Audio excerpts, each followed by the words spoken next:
Nå, Junior, hvad er det, du er i gang med lige nu? Jeg er i gang med at blande salat på den nemmeste måde overhovedet. Kan du filme eller? Blande en salat? Ja. Med hvad? Eller mix, eller lave i salat. Lave med dressing og hele muligheden. Hvad skal man gøre? Man skal komme det hele i sådan en plastikpose, en frysepose. Og så skal man tage alt, hvad man har lyst til at komme i, ikke også? Mm. Her der er kapers, ansjoser, drænet yoghurt,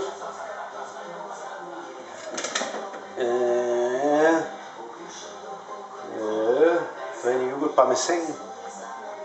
Og så for at give lidt sydsmag i det, så tager jeg noget yoghurt, som jeg også halverer. Sådan. Og så en. Hvad er det, hvorfor er det smart? Fordi man skal ikke stå og tænke på, om det hele bliver vendt i.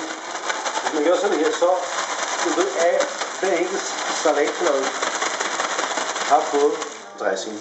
Så dressingen er nede i posen, og så fylder du bare? Salaten er nede i posen. Alle ingredienserne i posen. Var det aftenens tip? Ja, det var det. Og så var det bare en skål.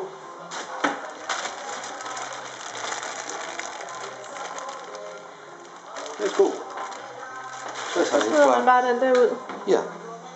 Det er godt gemme det, men jeg vil ikke gemme det.